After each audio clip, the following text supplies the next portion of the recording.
evening, ladies and gentlemen. Welcome aboard. Once you have located your seat, we ask you that you please step out of the aisle so the passengers behind you can pass you. This will expedite our boarding process. Your large carry-on items need to go in the overhead compartments. Your smaller ones underneath the seat in front of you, keeping all exits and aisles clear. If you need assistance, please contact the flight attendant.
Ladies and gentlemen, in preparation for departure, please check to see that your seatbelts are securely fastened, your window shades are open, seat backs are in the upright and locked position, your tray tables have been put away, all your carry-on items are securely stowed. Underneath the seat in front of you, not blocking yours or your neighbor's exit to the main aisle. All electronic devices, anything with an on and off switch, needs to be powered off, and that includes cellular phones. Thank you.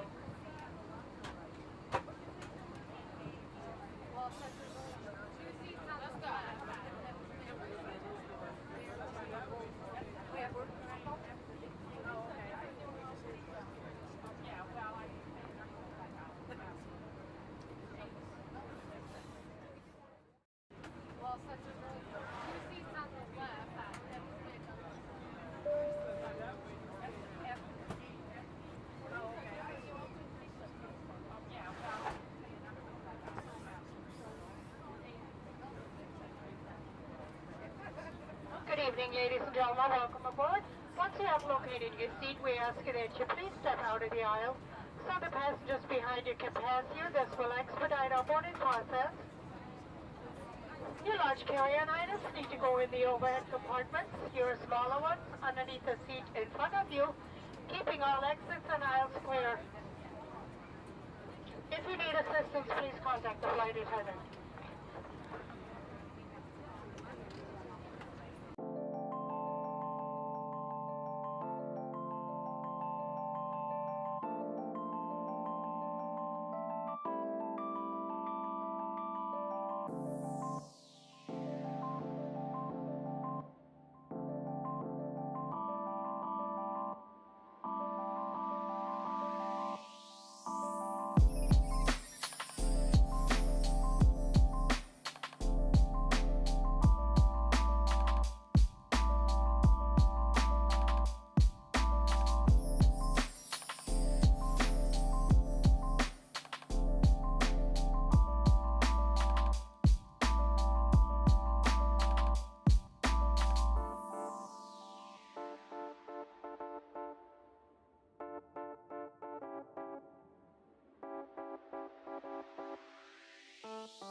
Bismillah. Assalamualaikum warahmatullahi wabarakatuh. Before I continue, can anybody hear me? Anybody who's online? Ada orang online. Can I just like have a thumbs up or just comment something just to ensure that my audio is. Can you hear me? Dah lama dah 2 minggu dah. I think it's 2 weeks I haven't been online for the past 2 weeks. So I didn't do any audio check pun before this. Alright, Sabrina, thank you so much. Great, good. Thank you. Thank you for the thanks for the thumbs up, everyone. So welcome to another episode of almost a live stream where it's not actually a stream and where I'm my brother call. Ni important. Sekejap, give me a moment. Sekejap je.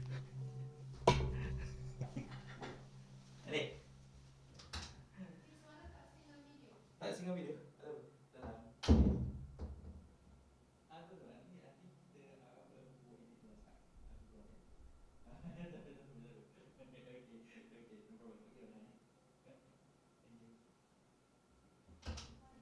Nanti cerita.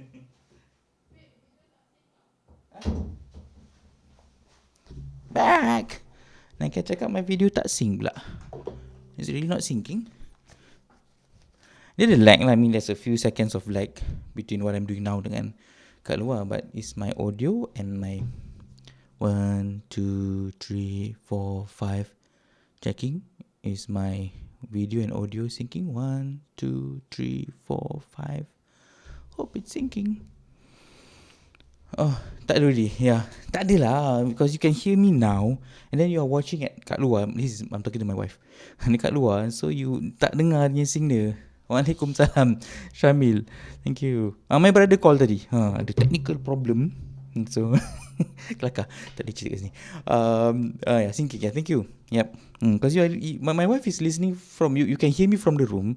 And you're also listening to me dekat luar. So, memang confirm tak akan sing lah. Because there's around 5 to 6 second lag. Not lag lah. Between, lag. I would say technically there's a lag between me. So if I say something now, then it will be on YouTube in 5 seconds or maybe less. Yeah, sound okay. Thank you. Halim, thank you. Thanks for joining. So again, welcome to almost a live stream where this is not actually not considered a stream. And orang yang berbual ni pun half alive. I'm actually very sleepy gila. Ngantuk gila. Very very tiring day. I don't know why I'm here. To be honest, my wife blackmailed me to be here. Dia blackmail. Tadi dia cakap dia nak her alone time. So she forced me to live stream. Ni bila dah set up semua, dah kasih link, dah inform, gedebak-gedebuk, dia cakap, tak apalah, kita makan prata sama-sama lah. Makan prata pukul 10 malam kan. Teman dia makan prata lah, apa-apalah. Tak. I've set my mind. So let's do this. Okay, let's do this. I have been online for the past few weeks. Memang tak. I mean, physically okay. It's more of mentally tired. Not being in my best mental state for the past few weeks. So I also decided to be online because of that, so that I could at least berbual and have. Ramai juga malam ni. So I could just have time to talk and share. So ada a bit of interaction with people. As much as we are not physically interacting, but at least I know we are ada commenting and we are talking and sharing. And on that note, must socialize more. My wife cakap must socialize more. Ni kena broadcast kasi dia cakap. Dia yang kena socialize more. Cakap pasal aku pula kena socialize more. Dia yang tak nak keluar. Ambil tu. Dia yang tak nak keluar. At least I meet people. I went out with friends. Dia yang tak pernah jumpa kawan dia. Berapa lama tak jumpa kawan dia. Must socialize more. Macam faham. So speaking of live stream, I just wanted to share something interesting. Last week punya video, last week punya video, it's the second most watched video that I Yeah, second most watched video. It's 147,000, tak lah, tipu je 1,000 view, mana lah 147 views. My first video yang first stream yang 5 bulan lepas yang hari raya tu yang banyak 151. I think tu macam first time, so I think people are excited to watch. But as compared to my other videos, last week punya has quite a good number. And speaking of last week, or not last week lah, I think 2 weeks ago, I had a follow up. So those of you who joined me or maybe watch the video lepas tu, we talk about issues pertaining to, I would say, a certain level of mysticism. We spoke about occults. We spoke about, as much as not, I mean, specifically about magic or black magic or seher, right? But it falls under that particular realm. So, ini cerita betul. So, I nak cerita. Dia nak cerita. So, after we live stream, so malam tu juga, that particular night, right? Something, I would say something extraordinary, quite supernatural and mystical happened to me, right?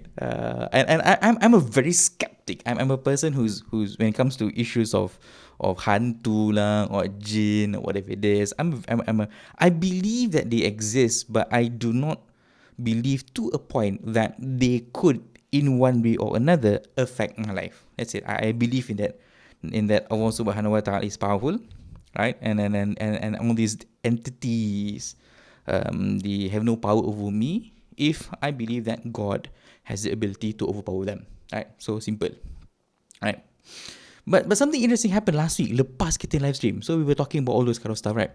So malam tu tengah tidur, right? And jangan cerita dah macam cerita hantu cerita yang apa malam jam 12, malam jam misteri jam 12.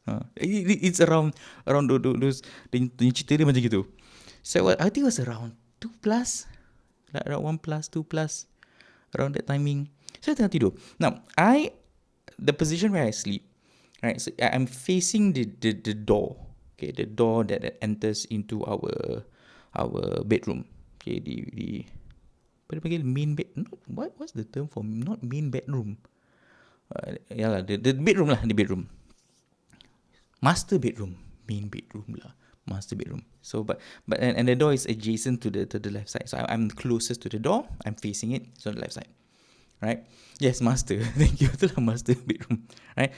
And in that particular night, we have 5 cats in the house. 5 cats in the house.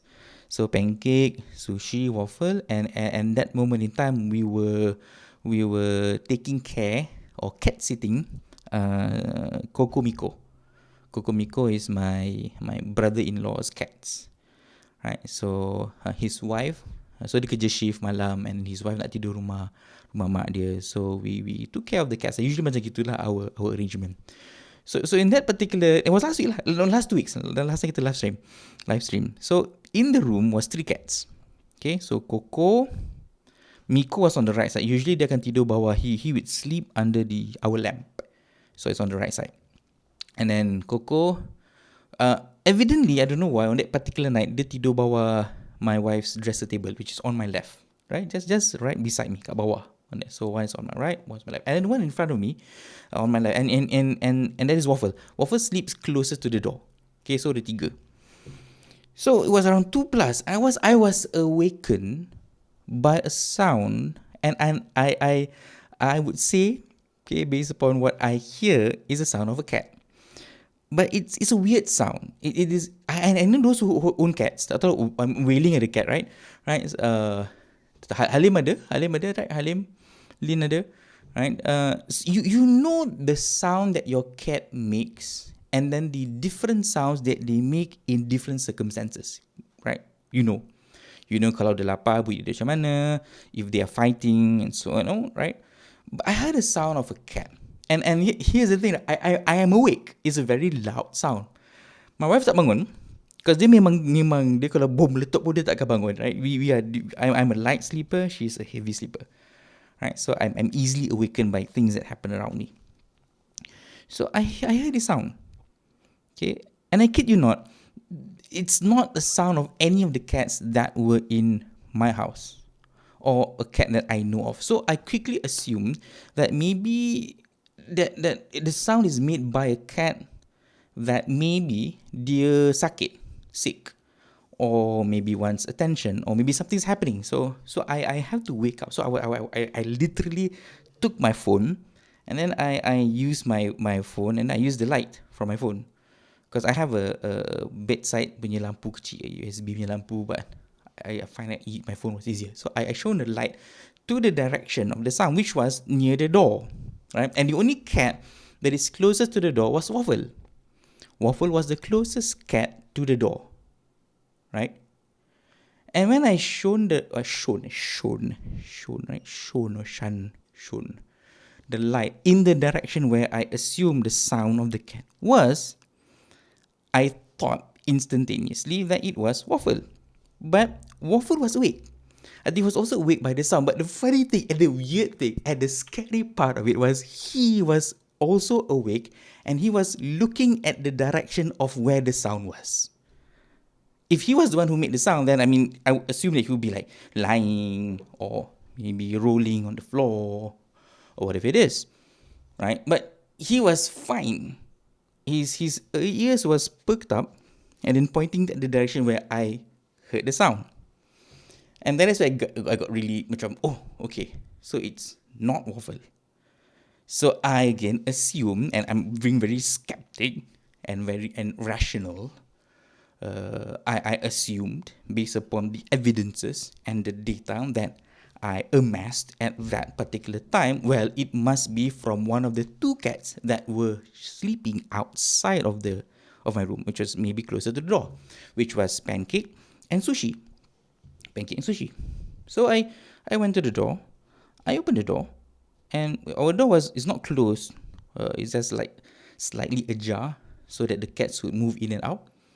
Usually they do that because kat dalam bilik tidur kita, our master bedroom, we have another fountain. We have a water fountain where they usually drink. So they do. One is in the toilet, one is in the room. Kelakarnya, they like to drink in the fountain which is in our room. Yeah. So we keep the door ajar so they could commute in and out of the room. So I opened the door and there was no cat at the door. So what I do naturally was to find my other two cats. So I went around and I saw Pancake was sleeping peacefully in, kita ada, we put our apa, baju-baju yang dah basuh, right, our wash clothes in the macam bakul lah, right, those sort of bakuls where you put laundry in it lah. It's a very big bakul. We call it bakul Nabi Musa. It's like Nabi Musa was a baby, put it inside that basket, and then was put in the river. So we used to call Pancake because dia paling suka macam bakul Nabi Musa, and he was sleeping in his bakul Nabi Musa peacefully and quite far away. He was in that room from the door, so I couldn't be him. Right? He couldn't make that sound, which sounds like it was in a cat which is in anguish, and I never heard that sound before from any of our cats. He couldn't have made the sound and jumped back into his cradle and suddenly went back to sleep. Couldn't be him. Sushi was at our hall. Paling jauh. She was the furthest away, and she used to sleep dekat the corner of one sofa. Memang her favourite space. Usually malam dia seorang yang susah. Memang takkan tidur dengan kita. Jarang lah. Few months when she was a bit younger, she used to sleep with us. But soon she changed position. It was really far. Jauh. It was so far. It wasn't her. And I was like, no, that cannot be. Right? And when I went out, Waffle, he followed me. Dia memang kipo. Kita panggil dia kawan kat rumah. Because whatever you do, right, when my wife would lipat baju ke, dia masak ke, dia belajar, he would always be, Waffle would always be there. So when I was walking out and walking out of the room and looking around trying to find the source of that sound, he was also walking with me, and he was also trying to find where the source of the sound is. And quite surprisingly, we were the only two creatures that could hear the sound. And so I started to flash lah, my flashlight yang lampu phone tu. Like pointing my phone kat all around, kat atas lah, bawah. I was trying to find, because it was a really loud sound and it wasn't from one of our cats. So I decided, tak apalah, I masuk balik. I give up. I assume it was Waffle. It wasn't him. I assume it was one of our cats kat luar, and I couldn't find it. I mean, it's illogical, almost impossible, improbable that it would be from one of them. And I just baring and I termenung. Yeah, I was still shining my light at the space where I thought that sound was. But yeah, bunyi twice. The sound was, I remember vividly, was I couldn't make the sound lah. My wife bilang, bunyi dia macam mana, tak tahu, I tak ingat lah bunyi dia, but bunyi dia weird. And I went back to bed. Waffle went back to his spot, his bed, dia ada bed dekat bawah tu. And then we just, okay, tak apalah. I just stand and stared and stared. Yeah, so that was my, and there's no conclusion. Dia tak ada tiba-tiba hantu keluar ke apa-apa ke, tiba-tiba mimpi ke, tak boleh gerak ke apa. That was the only thing. So that's the only boring part of the story. Then there's no conclusion. Tak ada lah. Want me to baca ruqyah ke apa-apa ke? Tak ada. I just went back to sleep. Yeah. I just assumed that. Well, I couldn't come to a conclusion. Now, when that happened, a few days after that, which is on a Saturday, so that happened on a Thursday, kan kita live stream on Thursday. So on a Saturday, I met my father, family dinner. We went to East Coast. So I told him about our live stream. Kita cerita pasal wafak. We spoke about the book Syamsul Ma'arif. We spoke about all these issues of occult and mysticism and so on and so forth. And what is interesting is my father. So I told him, like, I was fascinated by the topic mainly because it was I have no, I would say, direct contact or direct experience with those type of books and these type of topics. So when I told my father, I was telling him that, well, this is the first time ever I've learned or studied or looked at the video of such. Then my father told me something interesting. Dia cakap he knows of it. My father knows about yang kita discuss about the numbers, right? The haraf and numbers and those type of things. My father, I told my father, he knows about it. And he was like smirking, right? And he told me that he used to do those kind of things. And he was young. It's not that dia just say hey lah or bomo. He said that. So his grandfather, which is my great grandfather kan, kalau datuk my father, then it's my great grandfather. My father told me that he used to do that. My great grandfather was a person who used to write all those numbers, and my father told me that they used to write it down on tin Milo kat atas tu ada that aluminium foil. And the aluminium foil, so my father told me that he was the one who would rip the aluminium foil and then prep and write the numbers that my great grandfather would instruct him to write. So, and my father told me they used to dip it in water lah, and then they used to so my father knows of all these kind of things. So he said that because evidently he says that my great grandfather technically was a bomo. Yeah, so we had I'm not saying we had a lineage of bomo lah, but we had my father never told this. The funny thing about I don't know why, about my parents, technically my father especially, he's quite secretive about certain things that happened in the past. Another thing he used to tell us was about buang ancak. Funny thing is, have you heard of buang ancak? Tadi I googled what I was going through. It's very syirik lah. Buang ancak is basically syirik. So buang ancak is a ritual where people in Singapore and this peninsula, the Malay peninsula, what they usually do is they would prepare food. It consists of pulut lah, and then ada pisang lah, things. So you could Google. I Google lah, nak tunjuk gambar dia pun I pun macam tak berapa. I don't know why we talk about so much benda gini and then tiba-tiba malam baru jadi kan. And so my father would tell him about buang ancak. So nanti ada ayam lah apa-apa, and they would put it on a small, they would create a boat macam dia lah, macam that cradle, and then what they would do is after it they prepare and they would leave it in the dalam sungai. They would put it on the river. And then they would leave it there. So apparently that ancak, they call it ancak, the thing is called ancak, is meant for the deities or ghosts or jinns that live in the river for them to consume.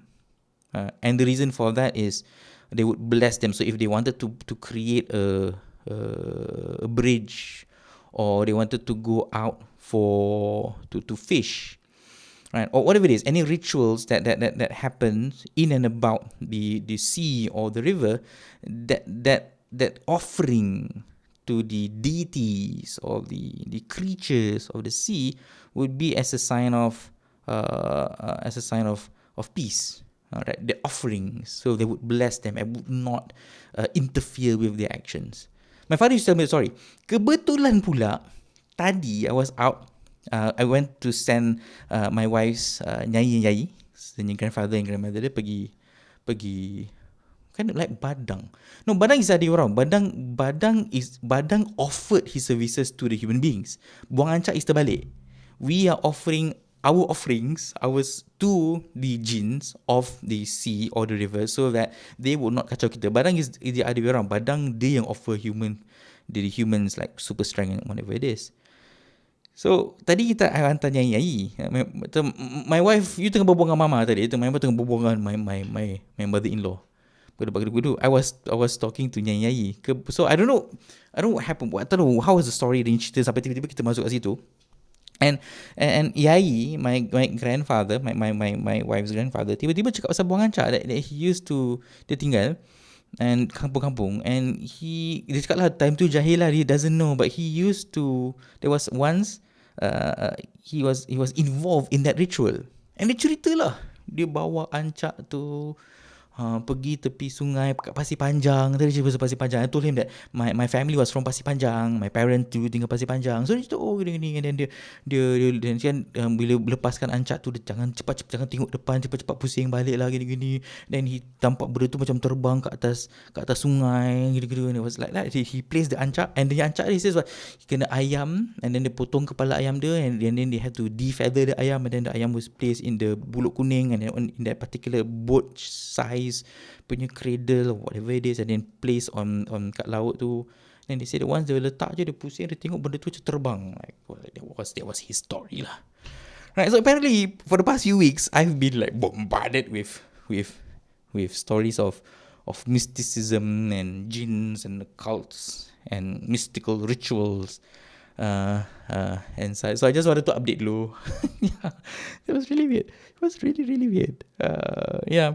And speaking about weird and mysterious things, we're going to continue that tonight with another video that I wanted to share. Nampak segue dia baik kan? It's a cool segue, right? So one of the themes of kita in live stream is basically I wanted to share with you channels, right? Which I find beneficial. So there's one channel, so I'm going to share, right? Okay, this is the channel by Johnny Harris. I'm not sure if you're aware or if you follow him. Evidently this guy has like 3 million subscribers, right? His recent video was the video regarding the World Cup. How Qatar, orang putih pakai Qatar, right? Qatar bought the World Cup. This is not the video I want to share. I want to share this video, right? The Bermuda Triangle Explained. I watched this video, and I find the video. I enjoy how he presented information, and if you look at the themes of his videos that he shares, if I were to start a proper, dedicated, serious YouTube channel, I would do something akin to this. This is something that I would love to do, right? The real reason Europe took over the world, right? What people think, why people think the world is flat. He did, and I watched his videos ini NFT. I stumbled upon his channel through this video, because it was when NFTs were the rage, right? People were talking about NFTs. And then again cryptocurrency, which is something which is happening today dengan yang FXT, right? Another interesting topic we could talk about, since it was exposed that Temasek Holdings were one of the investors in FXT, and on top of that, if you are aware that Nas Daily promoted him a few years ago, it was I don't want to discuss about that debacle, but nevertheless, this is the video that. And I enjoy his videos. These are more expose, documentary, explanatory types of videos. And I enjoy and appreciate how he presents the information. And this is the video that I wanted to share. Before we start, he did another video early today, almost a day before, how Qatar bought the World Cup. There's also a documentary on Netflix regarding the up and coming FIFA World Cup. Right, so you can watch the one on Netflix and then supplement with his video and to have an overview with regards to the World Cup. I tak tahu. I mean, if you want to ask me what is my view on the World Cup with regards to the scandals, the bribery, everything happened prior to Qatar 10 years ago when they won the vote to host this year's World Cup. It's very, for me personally, I find it quite complicated.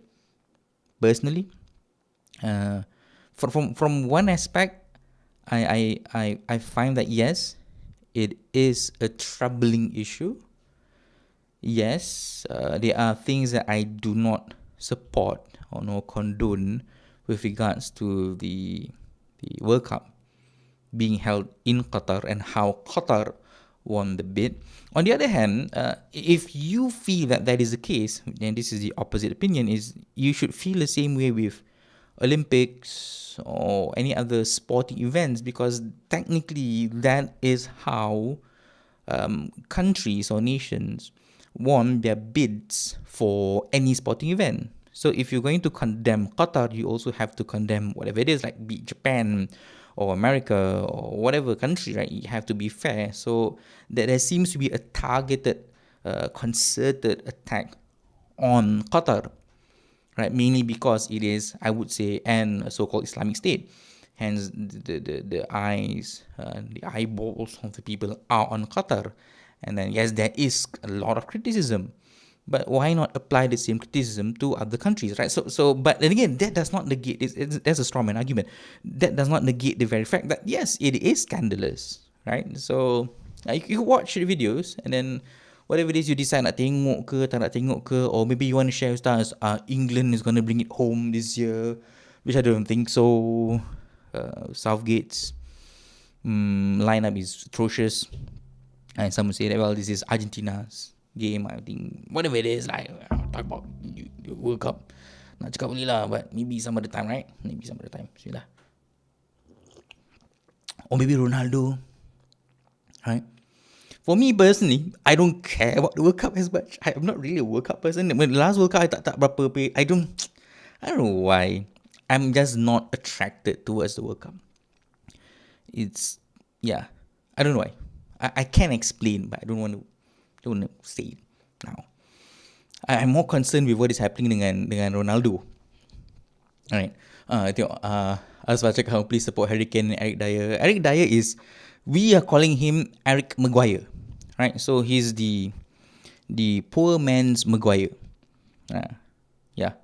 He's just version 2 or maybe version 3. The worst version, or maybe version 0.1 of Maguire. Teruk lah. I mean, I don't know why. He's not a good defender. He works well in a 3G centre back punya position, as what Conte has been doing. But if you put in a two-man defense, a two-man central defense, it's not going to work. Right? And speaking about the 5 in defense yang Spurs, that's the main problem why Spurs is doing really bad. Really bad. Yeah. I'm more concerned about the Ronaldo saga. That is a much more enticing topic, right, that we should unpack, right? I have said from beginning, he should not be at United. He should have gone to City. Right? And never mind. Okay, so where was I? So we were, kita kesini lah, right? So the video is the Bermuda Telegraph. So why I chose the video is simply because of the style of his presentation. This is the type of presentation that I enjoy, that I would have applied if I have time. No, not time. I have time. If I have discipline. I don't have discipline. If I'm much more active and less lazy, I am a lazy person. If I am a more dedicated and motivated person, which I am definitely not. If I were the man that I said to you, I wish I was, this would be the type of videos I would have done, right? But that's it. But I accept the fact that I'm a very unambitious person, right? I'm very complacent. I like where I am now. Yeah. Okay. So you could go through. Yeah. So again, every week I will try to recommend. This is my plan. The game plan is I'm going to, if we go online and when you live stream, I would just suggest, right? Every week one channel that I would watch and I would recommend, right? So we're going to watch this video. What's really happening in the Bermuda Triangle? I'm going to skip parts so we could save time. Macam last weeknya was 40 minutes plus, right? So this week I'm not going to take much time. But tengoklah, let's see how it goes. Okay, so I fast forward because dia ada advertisement. So the first it's an intro, short intro, and then there's an ad, right? My dream is to have an ad. It's not a dream that I aspire. Macam best kan kalau okay, this live stream is sponsored by, right, Squarespace or sponsored by NordVPN, right? Currently this live stream is sponsored by me. I sponsor myself, right? My wife tadi cakap, no, kalau you can be a good YouTuber, can get sponsorships, right? Could earn big bucks, influencer money, right? No, takkan. But nobody's gonna watch this. I mean, I'm happy and excited that there's 11 people watching. This is the highest I think for the past few weeks. Tak pernah 11 pun, usually 4, 5. And thank you for joining. Asfar, Irshad pun ada, right? He's coming home. No, it's not coming home. It's going back. Right? Sorry, Ustaz sorry dekat sini. Tak payahlah. Sorry. Tak payahlah. I say the conflicting, there's this very conflicting dilemma inside of me. One part of me says that well it's just happy sih kalau ramai orang join kan, macam bestnya. The other side of me is like, nobody watches this, it's going to be very embarrassing kan, right? Okay, but yeah, all those aside, let's watch the video, right? Let's check the audio levels. Really good. It's generally regarded as this area of water in the North Atlantic, drawn from Miami to San Juan to Bermuda. The mystery here kind of started back in 1492 when Christopher Columbus, who incidentally is getting a lot of airtime on the channel lately. Yeah, you can also watch his video on, personally, people should be more aware with regards to Christopher Columbus and how I call him a fraud, basically, a scammer, slave master, right? And I do not know why as if today people still hold high regards for Columbus. Nevertheless, if you want to watch more videos regarding Columbus, this page has a lot of information regarding Christopher Columbus. For better or worse. This is where the biggest light bulb moment of the century goes off in this guy's head. I know. The sources are in the description. Yeah, so if you want to talk about, yeah. Can we move on, please? Christopher Columbus. Yeah. If you're interested, anyway, you can just Columbus is out there trying to reach Asia, and he passes through this triangle of water. And this is where things get weird. Columbus kept a very detailed journal, which I have a first edition English translation of that I'm not freaking out about because I love old books. Did I need to buy this for this story? No. Did I spend way too much money on it as an excuse? That's why I like him. He goes all out, and with the research, how he immerses himself in the history and then the artifacts, and I commend him for that, right? To the point he even buys and one of books written by Christopher Columbus and then the earliest translation. So yeah, I kind of the small things that people tend to appreciate, people tend to not. Things tend to overlook because we are creatures of product. I always look at the end product. Oh, but ini best ke tak best? But people tend to overlook how the information has been collected, how the information has been prepared, and how the information has been presented. Right? That in of itself is a lengthy process. That in of itself is worthy of awe and inspiration, right? So whenever you see products, whenever you see a movie, for example, whenever you see a good drama, right? Whenever you watch, even read a good book, or you watch an intriguing skit, or whatever it is, even when you speak about comedies, stand-up comedies, you need to appreciate. Just sit back, think, and ponder. How is this person able to collect all this information and present them in a way which is inspiring, which is digestible, right? All of this requires a very lengthy process, and this is why I appreciate with these type of content creators, right? There are numerous type of content creators which I find does not even fit under the category of content. It's content for the sake of content, but there is this group, right? This category of content which requires a lot of planning, right? And this is one of them.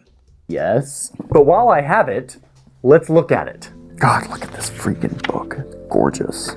Okay, anyway, on September 13th, 1492, Columbus says that as he's going along this route, something weird starts happening with his compass. On this day, at the commencement of the night, the needles turned a half point northwest, and in the morning, they turned somewhat more northwest. Whoa, creepy, Chris. But it doesn't stop there. He also reported the sea rising and a strange light out in the distance. He described it like a wax candle moving up and down. What is going on here? The mystery continued throughout the centuries. In 1606, while traveling through the... Right, so basically, he's presenting all the, I would say, for lack of a better word, evidences or experiences throughout the years where people encountered mysterious happenings in the Bermuda Triangle, right? And there are many things. I mean, we could skip this part, right? And this is the part where he's postulated that he inspired Shakespeare's play The Tempest, right? And then many other sightings. So I'll just skip through, right? And ghost ships being seen in the Bermuda Triangle, right? And that all these occurrences is not isolated within that particular time frame. It extended to the 20th century. Okay, and this is where it started a lot of attention. Simply because as time passes by, we have more modes of recollection and recording. That is why usually when things happen in the past, less recordings of historical, not just historical, anecdotes. Because it's not easily recorded, hence you do not find much evidences. But as time passes by, we have more means to record, hence any occurrences becomes more popular. So he's going to the 20th century where the occurrences begin to be much more perpetuated, and they're much more substantial, or they are much more, I always say substantial, they are much more rampant. Gain a lot of attention. In February 1918, one of the U.S. Navy's largest ships, the USS Cyclops, was carrying 300 men from Salvador, Brazil to Baltimore, Maryland. The route goes right through the Bermuda Triangle, but the ship never arrived to Baltimore. Despite being able to, the Cyclops never sent out an SOS distress call. No wreck was ever found. As one article published a few years after the disappearance said, usually a wooden bucket or a cork life preserver identified as... How did he get all those references? Dia print out benda macam gini. I mean, for the sake of, I mean, as a videographer or an editor, this requires a lot of planning. Right? I think you edit for the, you shoot for the edit. That's what you use the term. You shoot for the edit. I'm not sure if this is just, okay, I'm editing, and so I need a scene where I print out a piece of paper. I'm going to highlight the portions where the information and data is being mentioned, right? Did I plan it dulu ke? I don't know why, or maybe it's a spur of the moment, or maybe I need a B-roll where I'm highlighting. Benda macam ni kan, I mean, I'm not sure if you feel the same enthusiasm or that I have, right? But this is just perfect. Belonging to a lost ship is picked up after a wreck, but not so with the Cyclops. She just disappeared, as though some gigantic monster of the sea had grabbed her, men and all, and sent her into the depths of the ocean. In an official statement, and is that a crayon? He didn't use them because this is an old manuscript, a very vintage, antique piece of paper. If I were to use a yellow highlighter, it wouldn't fit the theme and feel of this particular scene, so I need to use a crayon. Because crayons are a bit more primitive. Kan? I mean, those kind of details. The U.S. Navy said that, quote, the disappearance of the ship has been one of the most baffling mysteries in the annals of the Navy. That's an official quote. Again, kind of spooky. Oh, and the Navy boats kept disappearing. In 1941, the USS Proteus, carrying 58 passengers and a bunch of metal, suddenly vanished within the Bermuda Triangle. And then 1 month later, another Navy ship disappears, 61 people on board, totally gone. But it wasn't until 1945 when people started to get really suspicious. This is when a bunch of World War II era planes were doing a 3-hour exercise over Grand Bahama Island, flying out and then pivoting back to their airbase back in Fort Lauderdale, Florida. But these planes never returned, and the disappearances just kept happening. A long-haul flight with 25 people and 6 crew disappeared in the triangle without a trace. Alright, so you get the idea, right? Okay, so this goes on. So there are multiple occurrences of such mysterious disappearances happening in the sea and in the land. So it's not just ships or boats, navy vessels. Similarly, right, you see aviation or planes, ships or airplanes, right, also similarly disappearing. With time, more and more people... Okay, before I continue, I watched this video before, okay, and what I enjoy about his video is there are two punchlines, for lack of a better word. Right? I know there are better words, but I call them for now punchlines. Yeah, punchlines. And his punchlines is actually more important. Yeah, they are much more vital than the story itself. So, and this is where I'm getting to the point where the idea of the Bermuda Triangle is just a mouthpiece or a vessel, okay, metaphorically, a vessel to reach a higher purpose, a higher goal, a higher point or information that he wants to convey. The story is just a vessel, and there are two things. I mean, that's how I see it. You might see it differently. For you, maybe this is the story about the Bermuda Triangle. But for me, it's more of how you deliver information, how we consume information, and how we verify information. So I'm going to state beforehand, because I'm just going to prepare you mentally for what we are about to consume, right, or the information that we are trying our very best to understand, right? So I'm just going to put it there. I'm going to preempt all of us who is watching this together with me. Be more conscious of that information rather than just the story, okay? Started noticing. One writer in the 50s said, quote, "There have been other disappearances in this backyard sea of ours, and always the record, when the account is finally closed, has an ominous notation, no trace found." And then in 1964, the term Bermuda Triangle was actually coined in an article. Vincent Gaddis asserted that, quote, "sea distances are relatively short," referring to the Bermuda Triangle, "and yet this relatively limited area is the scene of disappearances that total far beyond the laws of chance." People wanted answers. 10 years later, this book came out. Okay, I'm going to have a problem later on, which he does very well. He circumvents the problem. He addresses the issue very well, which is books. He spoke about a book and he shows you a book. I am going to show you a book. The problem is I couldn't find my book. Okay, nanti I'll talk about it. Okay, I'm just preempting what is going to happen as we progress. But I really salute the guy for getting the book, being there to share with all of us, where I want to show you a book, but I couldn't find the book.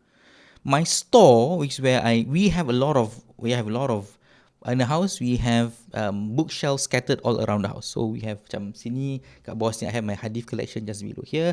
There's my photography book section on top here. There's a management punya section down there. It's because my wife used to manage the company, so a lot of management books, a lot of, I would say, not self. Someone told me before, do not use the word self-help. It's a very derogative term. Those are not self-help books. They are because technically they are not in need of help, because help is a very negative connotation, right? So there's a word for it, self-something book. I tak tahu apa lah. So it's around there, and then kat luar lagi ada more serious books and then there's one where I keep all of my books is actually in the store. My store is my Bermuda Triangle. That's my Bermuda Triangle. Every time I want to find a book, dah banyak kali dah masuk, keluar tak jumpa. I know the book is in there. Self-enrichment, as far as self-enrichment, yeah, I think that's a better term. I'm not sure because I don't, personally, I'm not really into the nitty-gritty of these terminologies. But some people are, and I respect that. Yeah, so I think self-enrichment is a far better word than self-help because self-help is very derogative, it's very negative, very pessimistic way of these books. Yeah. So my storeroom is where I keep most of my books, all of my Arabic books, and some of my English books. That's my Bermuda Triangle. I wanted to find a book, dari tadi tak jumpa. Okay, this guy.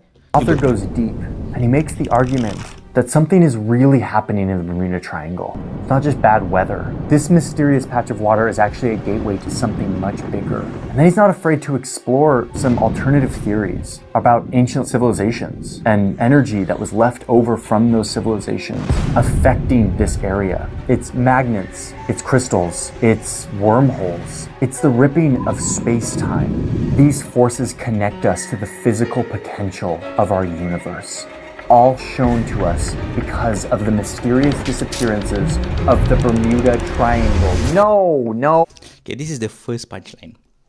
Okay, and again, I appreciate how the crescendo of how he presents information, right? That dramatic climax to what he wants to share. And then he's going to self-contradict himself again to present his second punchline. This is the first one. Oh no. Come on, guys. I hope no one was actually following me down that rabbit hole because you can't read a book like this, talk about a bunch of mysterious things, and call that evidence. That is not what this is. I was really into this for a moment. Actually, when I was going through all... Okay, so that's the first important point. And how we perceive what is considered to be evidence. So he's going to discuss that some mysterious, albeit factual information, you could not assume and make an assumption or a conclusion that based upon what happened, that they are in fact factual evidences, especially when it comes to the issue of mysticism, things that are considered to be spiritual or things which are considered to be metaphysical.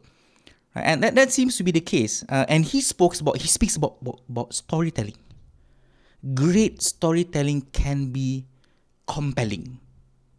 Visuals, audio, sounds, relatability, all of this makes a very compelling argument that people tend to be sucked into it, despite the fact that those are not, as much as they can be considered factual, but those are not evidences. How do you define evidences? Right? So this is his main argument. Right? I'm going to share my argument. I'm going to share my evidences. And my point is I want to relate this much to how we, again, I'm not speaking and not speaking that this is an exclusive issue to the Malays. Exclusively, it happens to other races, but generally this is how Malays, how we see things. Oh, benda mystical happen to this guy. Orang ni tiba-tiba kucing dia hilang, kena tangkap orang bunian, for example. Oh, dia ni pernah nampak macam gitu, dia ni pun nampak macam gitu. Oh, gini. And then we assume, oh, well, that's evidence, right? So he's trying to explain that portion, that part, first in this particular segment. Of the disappearances until it started to become about freaking crystals and alien life coming to save humans from nuclear fission. We can't do this.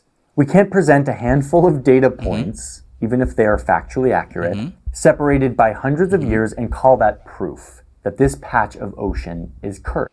And that's the point. Right? We cannot do this. Right? We cannot. And again, all of this, the so-called evidences, okay, are in itself speculative. What blows my mind is that this book, the one that really put the Bermuda Triangle on the map, sold over 14 million copies worldwide. It was translated into 22 languages, despite being riddled with completely invalidating errors. I mean, what? Come on. I'm actually not surprised. I mean, look at us. Look at what we're doing here. We're sitting here eating this stuff up like it's ice cream. People love this stuff. Mysterious stories and finding connections in observations that we can see and understand. I know that at least for... Now, on that point, right, we enjoy this, right? Information, data, mysterious happenings and then trying to find correlations and coherence, right? Joining the dots and so on and so forth. That brings me to my book. Now, this is a disclaimer. The book that I'm going to share with you is to be fair, is an extremely beneficial book. Okay, I'm just going to start with that first before we make assumptions and speculations. I don't want to do the opposite of what I am sharing here. Okay, I'll show you the book first. This book. Okay, The End of the World, Signs of the Hour, Major and Minor, Dr. Muhammad Al-Arifi. Right? Since he spoke about connection, and that is what we do when you study eschatology. Right? This is my connection to what we are discussing. When we study eschatology, that is what generally people do. You find a particular instance which the Prophet mentioned in the hadith, and then we try to connect the dots with modern day happenings and instances. And then we say, well, look at this. This happened, hence this is a sign, right? Now, to be fair, I am not an expert in the field of eschatology. My capability is just to collate all of the evidences, the narrations from the Prophet sallallahu alaihi wasallam. I have the ability to, at the very least, verify the narrations and understand it at a very base level. But to go deeper in trying to find the symbolisms, the meanings, the coherences, the connections between what is mentioned or said in the said narrations and then making connections to what the Prophet said, that requires a particular skill set. And scholars did mention this before. You can read this particular book or see statements of scholars regarding if they say it is permissible, it is not permissible, what are the guidelines, and so on and so forth. I'm not going to do that because I cannot do that. I can, but I cannot. You understand, right? Now, like 5, 6, 7 years ago, I did a 2-day seminary regarding the science and of the hours and major and so forth. So I use this book. I know this book very well. I'll be honest, one of the best books. It's available dekat Wardah tak jual. I don't think Wardah sells them. I think it's in Muslim Media. Salam Media, Muslim Media. Salam Media has it. I believe they do. Because Salam Media has a good collection of Darussalamnya books. You can get it on. This is online. The PDF is available. I have the Arabic book. So I have this book in English. Okay, the physical book. Ada tu lah tadi my Bermuda triangle dekat dalam tadi tu. I know I have the book. I don't know where it is. Okay, I have the Arabic version too. And this is the Arabic PDF. Now, again, going back to my disclaimer, this is one of the best books with regards to the Ilm al-Akhirah or Ilm al-Qiyamah or eschatology, okay, as the term is, because one of the best books, because it is a book that not only collates a collage of all the narrations, well, not the information regarding what is going to happen at the end of time, it gives you references. That is why I recommend the book. References, meaning that if the Prophet said one of the signs of the ends of time is, for example, oppression, or for example, to even more in-depth issues regarding the black flag or the emergence of Mahdi or Dajjal and whatever it is, this book states it with the relevant narration, the relevant hadith with proper authentication. That's what I highly recommend, right? So if you look at the content macam inilah, right? List of minor portents, signs, right? Well, and they're numerous, and one of the best collections, and is available in English, and it's highly they verified. And so banyak death of prominent noble people, not caring for a source of wealth, and so of fay, right? And many issues of zakat and so on and so forth. Everything is mentioned here, and it's not just mentioned for the sake of mentioning. It also included with it the authentication methodologies, the authentications of the narrations, evidences, and the authentication. I love this. Good. I highly recommend this book. Highly recommend. But there's one problem with this book that just, it irks me. Macam, why do you need to say it? Why is this mentioned? Why should you put it in? And bear in mind, for cakap, this is his PhD dissertation. It was written in the late 1990s and 1998, around there. And this book was published in 2010. I did a few, so there are many publications, but I think he wrote it before. It was a PDF dissertation. Right? And I was a bit skeptical about it because of this particular point. So I'm going to scroll. It's page 280. Okay, so now the major signs of Dajjal. So major portents, the first one is Dajjal, right? So who is Dajjal, right? Why is he called Masihud Dajjal? I highlight this point. Okay, this is the Arabic version, tak apa lah, just it's not that important for now. Okay, hadith which indicate that the emergence of Dajjal is one of the portents and so forth, right? Cuma ni je. Ni. Okay, so the Dajjal is the greatest fitnah, blah blah blah. The story Jassasa, right? Very important hadith. And then tiba-tiba ni, I do not know why. Why? This point. The facts about the Bermuda Triangle and its connection to the Dajjal. when I read the book, and then when I read this particular, I was like, oh no, this couldn't be included. This must. Oh, why? Why did you include this? So and he goes on like a number of pages, the geographical location of Bermuda Triangle, the disappearances, the beginning of the disappearing of aircraft, explanation of mystery of danger, and okay. Now I'm gonna read a bit. I know. I mean I understand.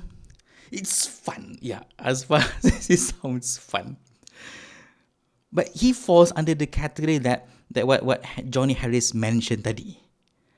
It's and I mean he should stick to just hadith or study of creed, aqidah, theology, right? But going to the lengths to prove that there is a connection between Bermuda Triangle and Dajjal is, for me personally, is quite dangerous. Because when you read this and then you see, oh, this is a PhD, right? This is an academic, right? And he's so far before he reaches this point, everything has been factual from the epistemological perspective of hadith and aqidah. But tiba-tiba dia masukkan, so let's for the sake of fun, let's read. And to understand his train of thought, you need to start to read. We need to read the paragraphs before it. So it was page 280, right? Okay, I don't know if you read this before. I highly recommend the book. But just this part, I wish they would have done an addendum or they've done particular. They edited it out. Okay, incorrect beliefs just should be the Bermuda Triangle. What was it? Okay. Page mana ni? Oh, my 280. Okay. Now, to understand why he mentioned, let's understand this a bit first. The hadith of Jassasa. I'm not going through the hadith because it's very lengthy hadith, right? The hadith of Jassasa really means a spy, right? So this is the hadith of the famous companion of the Prophet sallallahu alaihi wasallam. Right? Okay. Siapa nama companion dia? Ya Allah, siapa nama dia? Hadith of, this is Dhahak bin Qais, sister of Dhahak bin Qais. Yeah, okay. So when he was explaining this, the story of Jassasa, it was mentioned. Sorry, kat atas ni. Okay, the Dajjal, so based on this particular hadith of Abu Bakar, that Dajjal will emerge from the land in the east. So it will appear from the east. That was the idea, right? East. Okay, fine. Okay, so he will emerge in the khillah between Syria or Sham and then Iraq. So technically, he's going to emerge from the east. Okay, and then the famous hadith of Jassasa. Then, tak tahu macam mana. I don't know why. Right?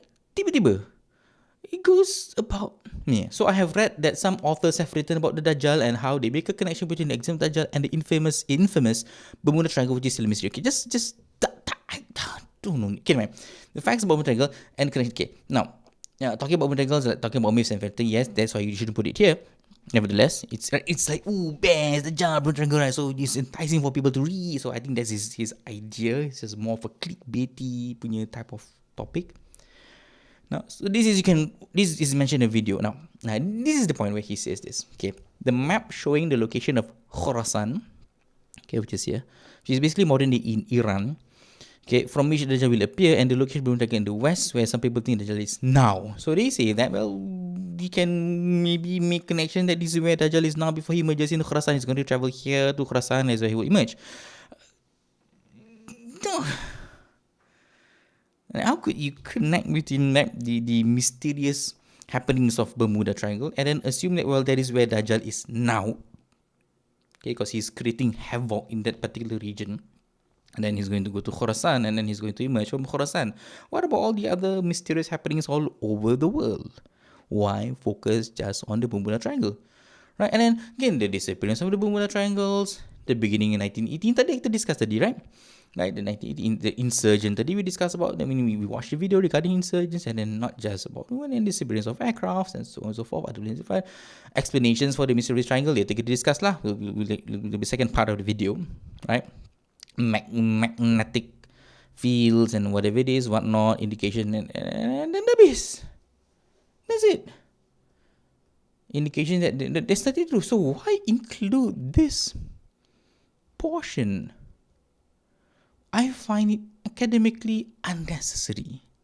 So I would assume that, well, this happens to fall under the category that what Johnny Harris is trying to say is that it's mysterious. It's enticing, right? People gravitate towards these type of stories, and this particular information being mentioned in a book of this stature, okay, a book which I find highly academic. This is a PhD dissertation, is unnecessary. It's not fitting. It doesn't befit what this book is all about. And for me, because of this, it kind of mitigates or devalues this precious book a bit, to the point that it was a point in time where I feel like I got really tired of the book because of this part. And that's my flaw. It's not the flaw of the author. I kadang-kadang people you get a bit you affected by certain things which are not actually as relevant it is to the topic, but because it affects you, you tend to see it as, well, because of this I don't like this book. I don't want to fall into that category.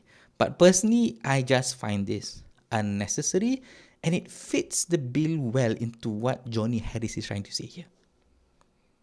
Okay, so to end that particular segment, you can please buy the book. The book is important. The book is important. But just be wary of that part.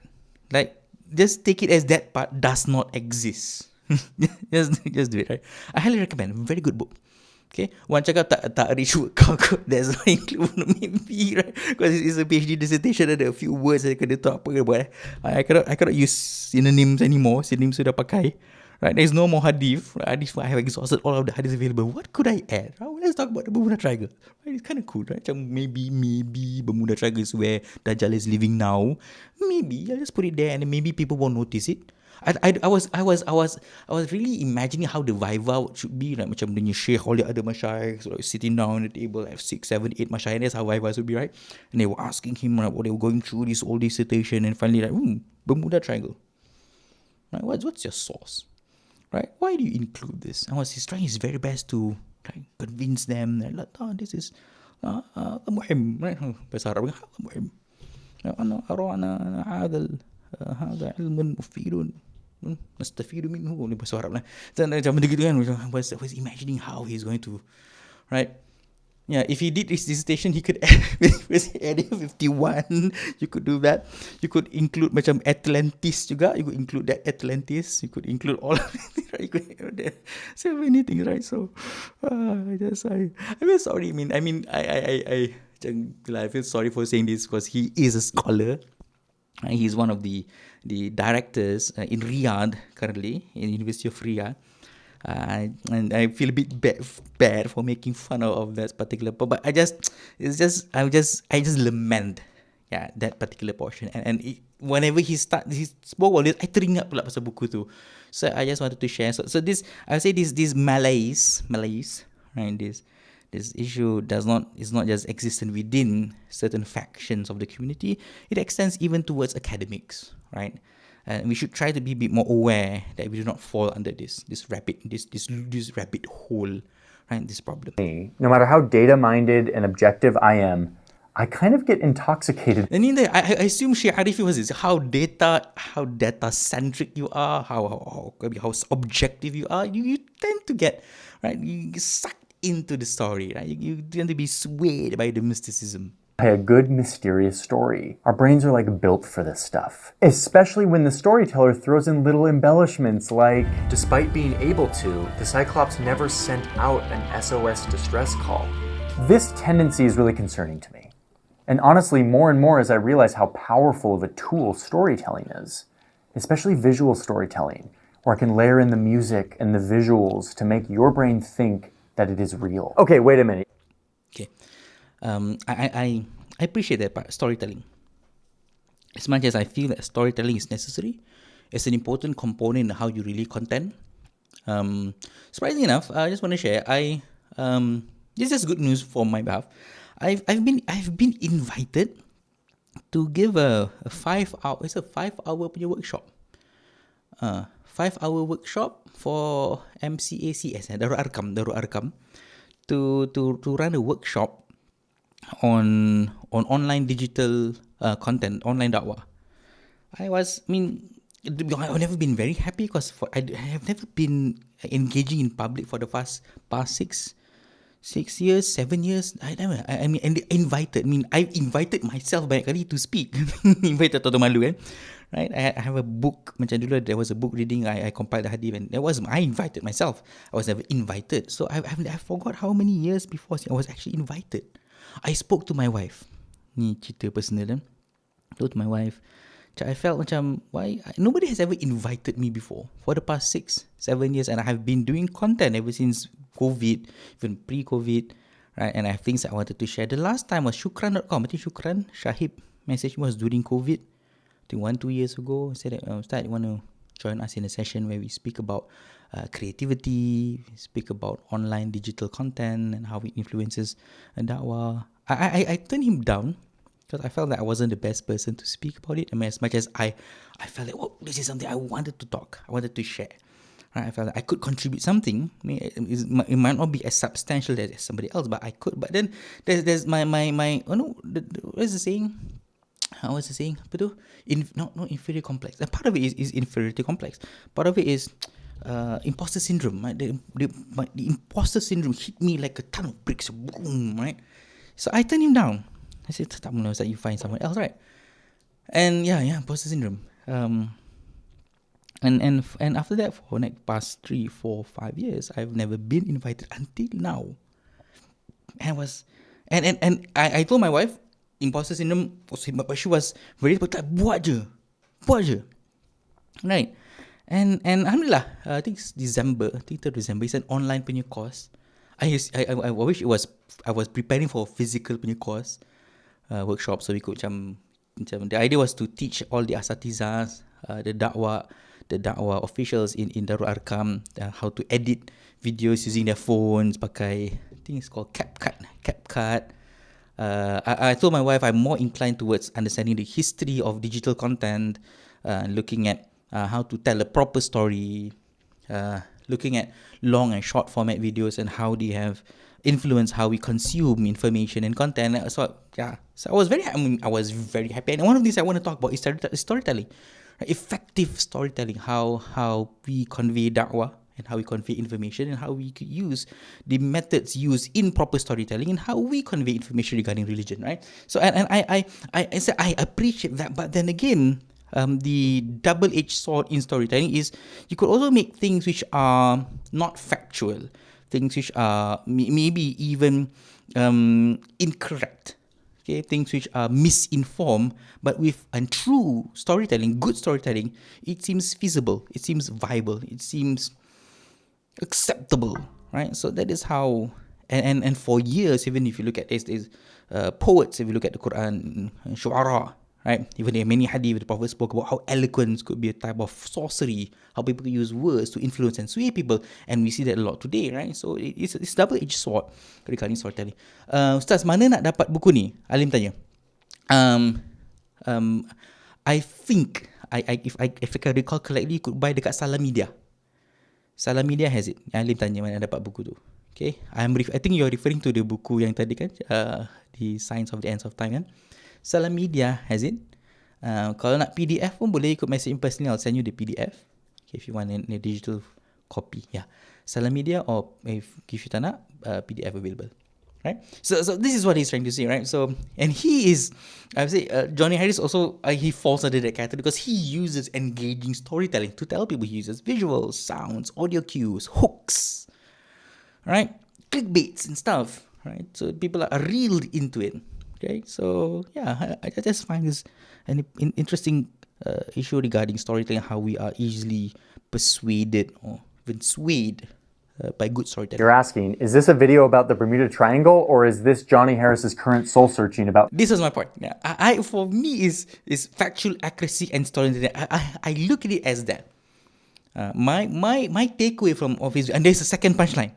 Okay, and it is even more compelling, right? For me, it's even more mind-blowing. Is I don't look at Bermuda Triangle as merely a vehicle for him to convey about that soul searching, how he is telling about how people tell stories, how people convey information, how we perceive evidences and data. Factual accuracy and storytelling on the internet. It's both. But let's keep going on this Bermuda Triangle story, because there actually is a very satisfying, evidence-based answer to what is really going on with all these disappearances. Here we go. And he's actually very smart. He spoke about visual cues. He spoke about audible cues. He spoke about how sounds, audio, right, all of these effects in storytelling. Okay, and we are again, and this is how you pace your storytelling. You start to tell the story. You start to make a so-called conclusion. You debrief your points, and then usually when you start to debrief, kita punya pacing dah lari. You start to be very relaxed. And now he's going to suck you back into another point of information, right? Another section where he's going to bombard you with information. But before he does that, he preps you again by doing what? Visuals and sounds. Pay attention to the music. There have been some serious scientific... That thing, sorry. It's both. It is point. Satisfying, evidence-based answer to what is really going on with all these disappearances. Here we go. That plays a very important point. He said it. He's proving it. Without us realizing it, that he's proving his point. There have been some serious scientific hypotheses developed on what's going on here. They range from things like the Bermuda Triangle having a disturbance in geomagnetism, which throws off compasses and other navigational tools. Remember Columbus, Creepy Chris? Or methane blowouts, which is a real thing. We have these huge deposits of like methane under the ocean floor. And if these blow up, you get this massive explosion and then a huge crater that just sucks down anything that is floating on top of it. That could easily explain it, right? Okay, but then there's the plane disappearances. Here's another more simple explanation. Hurricanes. The Bermuda Triangle is in the Caribbean, which does seem to have an abnormal number of high-intensity storms. That kind of makes sense. And one popular theory is that these storms can cause what are called rogue waves, which are massive waves that reach 100 feet or more. Maybe it's those that lead to the disappearances. See, this is making more sense. You've got methane gas, geomagnetism, tons of storms in the Caribbean. It makes sense that this is a perilous place for planes and boats. These are scientific explanations that validate the Bermuda Triangle. We don't need Atlantis and crystals and aliens. We have geomagnetism and weather systems. Rational explanations for the Bermuda Triangle? No! No, no, no! I dah ketawa because I know what's going to happen. Yes, I know this is... Shine the light, folks! Do not fall for this again. No, another trap. So this is second punchline. Right, I'll go through the video. Me saying sciencey things like geomagnetism and methane blowouts can sound like I'm presenting strong evidence to you, but I'm not. I'm saying words. I'm speculating. Okay, so will we... Right, so if at this point in this particular video, he's presenting to all of us a spectrum. Okay, on one end, right, presenting evidences through compelling storytelling. Nothing more than just embellished experiences and anecdotes that seems compelling due to how people tell the story. They may be factual, but they're still not strong evidences, right? Occurrences that could be explained one way or another, right? So that's one spectrum. Great storytelling, right? Things that pull you in based upon how mystical it sounds or how fascinating it is, right? Despite the fact that it's not factually validated, speculations. On the other spectrum is what I refer to as, and it's quite common, the term pseudo-intellectualism. A process where people present information that seems convincing by just throwing at us catchy phrases or phrases that gives us the impression that it is academic or knowledgeable, right? And that's a big problem. I see this today a lot in our day-to-day discourse. When people, when they make their arguments, they start to throw words, right? Like existentialism, right? Even words like eschatology that I campak you, oh, eschatology, it must be something serious, right? If it's not fit or it's not used in its proper place, it's not used within its allocated framework, it means nothing, right? And you see this a lot in issues of liberalism. You see this a lot in what we face from a day-to-day perspective. People throw words that, oh, this looks academic. Look at the stats. Look at the numbers, right? Look at the words. Look at the terminologies. Look at the nomenclature. Look at, oh, this guy presents himself as smart, but that does not mean anything at all if it's not placed within the right framework. Or people don't understand what is the proper, the word is epistemology, right? There's the framework, the guideline of when to talk about something, right? The words needs to fit where it is supposed to be discussed. Every time when we talk about hadith, there are certain words, let's say the word sunnah. The word sunnah in the study of hadith means something. The word sunnah in the study of usul fiqh means something.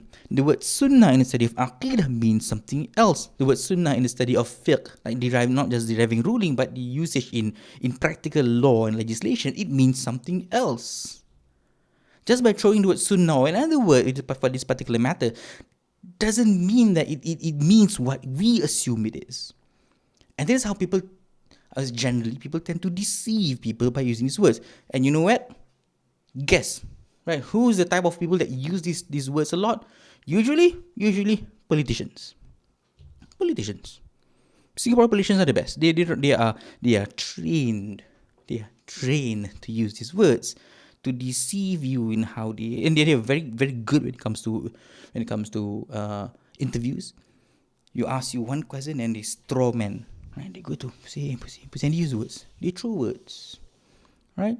Efficiency. You throw words like politically unbiased. They throw words such as those are words. Betul juga ni, right? But they mean nothing in the context of what we're discussing. They mean nothing. And this is also true. I mean, just using the words geomagnetism or whatever it is, methane gas, whatever it is, if it's not within the proper academic framework, it's not proof. Ever get to the bottom of this? Well, yes, we can. But not by listening to me tell you stories about ghost ships and mysterious Navy disappearances, or even 100-foot waves. Instead, we need to approach this differently. Humans have developed an amazing tool for seeing reality. Instead of relying on our own observations, which usually need to be couched as stories, and that are limited by how much we can hold in our brain at once. Instead of this, we can collect hundreds, thousands, or hundreds of thousands of observations about the world. And they don't have to fit in our brains all at once because we can record them over time and then process and aggregate them with math or maths. And if you did that, you would see that of the tens of thousands of recorded accidents or casualties at sea, recorded over the course of 20 years, there wasn't anything out of the ordinary here. It doesn't even make the top 10 most dangerous ocean regions in the world. I remember when I took my master's and studied research research methodologies. When it comes to statistics, these are things that we should be more aware of. I have an example dulu. My teacher I studied with, Abu Bakar Sheikh, was in my PYA when I studied masters lah. Back then he was Dean kat ISTEC. Lupa nama Sheikh aku.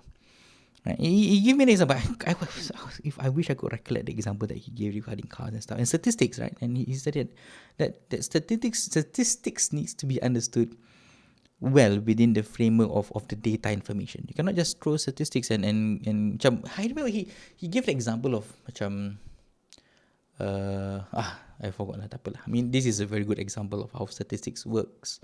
Right? You should look at how it looks from a bigger framework, right? From a more macro level rather than just looking at one point, right?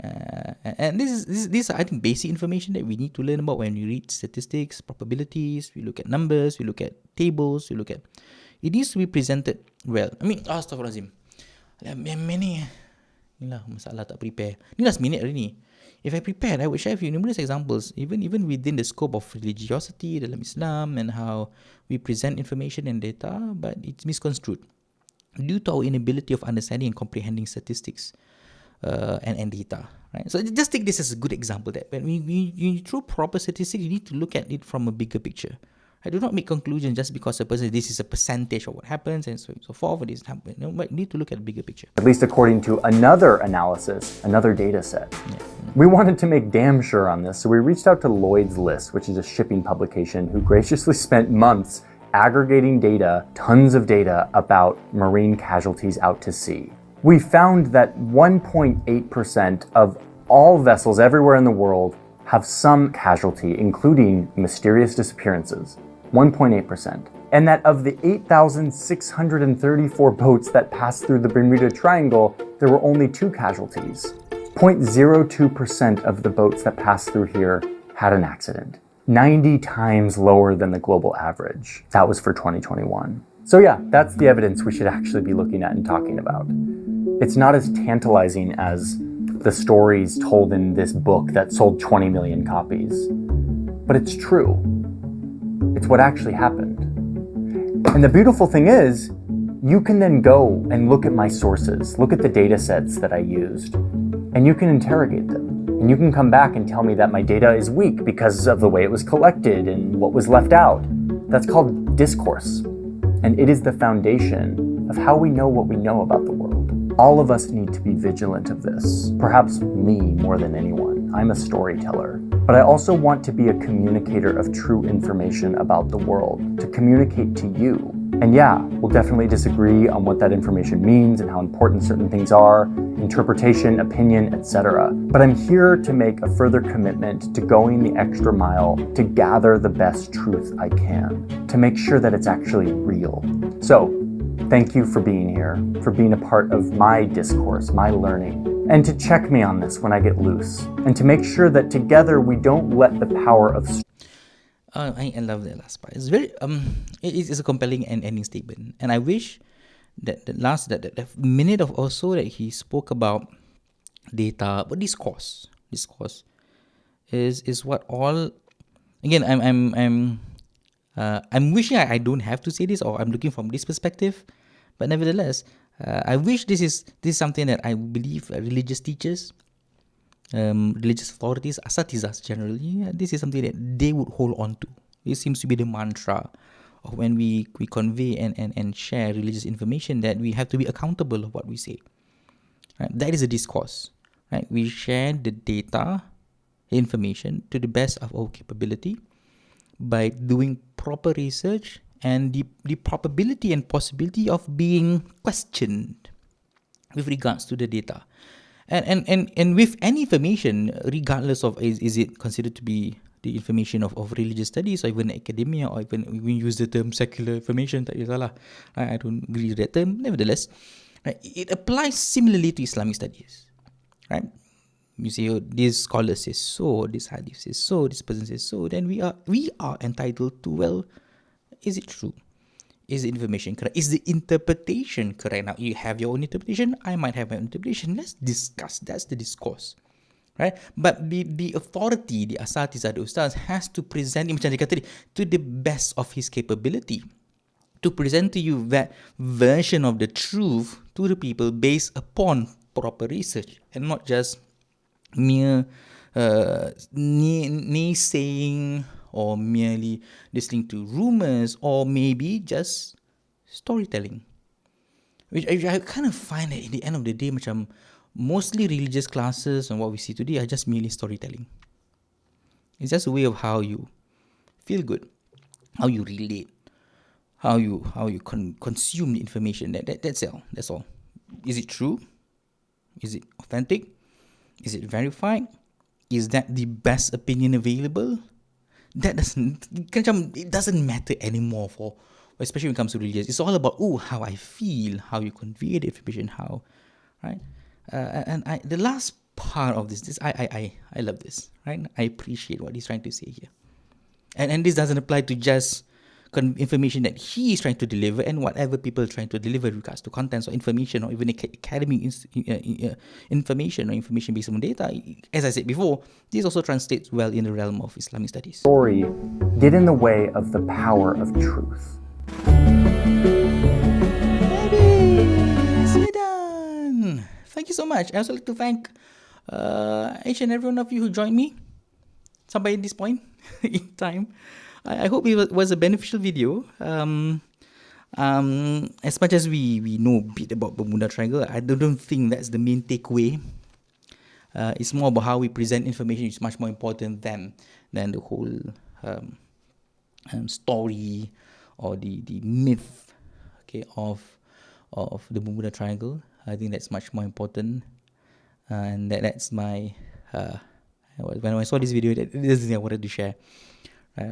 Be aware of those two things, right? One is the power of storytelling, our I would say natural tendency to gravitate towards stories which are mysterious, which again with and true compelling storytelling. That's one side, and the other side is presenting information which is biased, right? Using nomenclature or terminologies which is just used to mislead and give misinterpretations to people, right? Just because we assume that people are not as smart as maybe some people are, right? So these are the two, and at the end, like, our responsibility is just to share the information to the best of our capability, to hold on to a standard of veracity, authenticity, research, statistics, right? So that whatever we convey is considered to be the best possible truth, right? And whatever people argue, people disagree,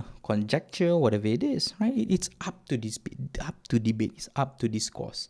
And we want that mentality. We want that community. We want that culture. That's the culture that we want. All right? So thank you again for joining. Pukul berapa ni? 11:16. Is it lama macam last week? How long have we been going on? Berapa jam ni? Tak lama sangat hari ni. 1 hour 30. Lama lah juga, 1.5 hour. Alright. I hope semua orang dah tidur. So I would like to take this opportunity to say thanks to everyone who joined me tonight. I wasn't in a good mood tadi to go online, but tak apalah. Kadang-kadang we have to force ourselves to force is not a good word. Motivate ourselves, right? To be consistent in things that we wanted to do. Alright.